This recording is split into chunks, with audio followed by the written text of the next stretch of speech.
انا باجي دلوقتي بفتح الموبايل بتاعي وافتح المتصفح وابدا اكتب 192.168.1.1 وبلاقي جايب لي صفحه فاضيه ومش فاتحه معايا.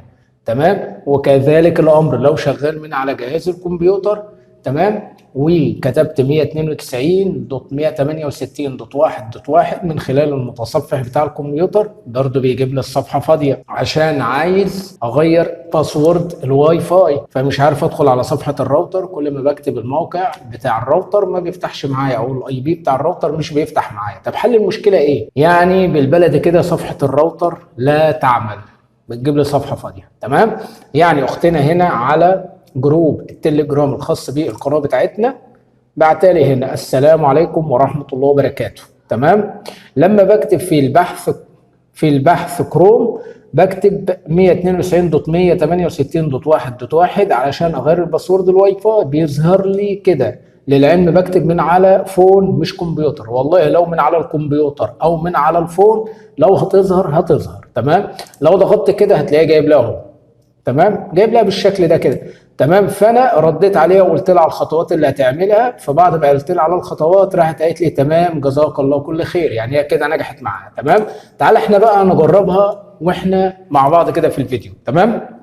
طيب، اول حاجه هتفتح المتصفح بتاعك سواء من على الموبايل او من على جهاز الكمبيوتر. تمام. هنبدا نكتب 192.168.1.1 وهقول انتر.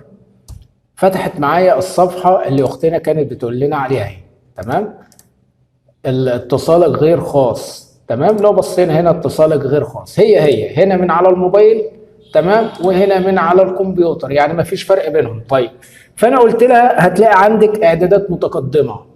تمام. هتضغطي على الاعدادات متقدمه. طيب انا دلوقتي جالي متقدم بس، هتضغط على متقدم بس. طب انا جالي دلوقتي اعدادات بس، هتضغط على اعدادات بس. طيب انا جالي زي ما جاي لك كده اعدادات متقدمه، يبقى هبدا اضغط عليها.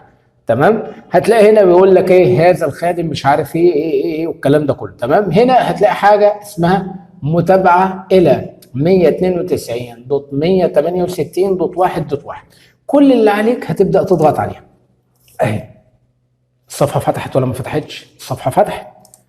يبقى معنى كده ان انت لازم تعمل الخطوات دي. تمام. ما تجيش بقى تقول لي اصل صفحه الراوتر لا تعمل، اصل صفحه الراوتر مش بتفتح معايا. لازم تشغل دماغك، لازم تبص. انا اول مره من حوالي زي 15 سنه كنت اول مره اركب نت، يعني من 15 سنه فاتوا كنت اول مره اركب نت. تمام. فجيت اركب النت حصل معايا كده، كنت برضو عمال الف حوالين نفسي مش فاهم حاجه. تمام. فانا دلوقتي بديك الطريقه عشان تقدر تشتغل بيها. تمام. اتمنى بس اكون وصلت لك المعلومه بشكل سليم. طبعا لو في اي كومنت او اي تعليق انت حابب تقوله لي اسفل الفيديو، او اي حاجه انت مش فاهمها سواء في الرواتر سواء في تطبيقات او اي حاجه من المحتوى الخاص بالقناه بتاعتي، فما فيش اي مشكله سيب لي تعليق، او على طول ادخل اسفل الفيديو هتلاقي في جروب تليجرام ابدا اشرح لي المشكله بتاعتك زي ما اختنا كده اسماء شرحت لي المشكله بتاعتها من خلال جروب التليجرام. تمام. وبدانا نتواصل مع بعض خاص وبدات اقول لها على الخطوات. تمام. بس كده. اتمنى بقى اكون وصلت لك المعلومه بشكل سليم. طبعا لو عجبك الفيديو لا تنسى الاشتراك في القناه، فعل زر الجرس على الكل ده لو عجبك الفيديو. تمام. واعمل له مشاركه كده خلي الكل يستفاد. اشوفك في فيديو جديد. سلام.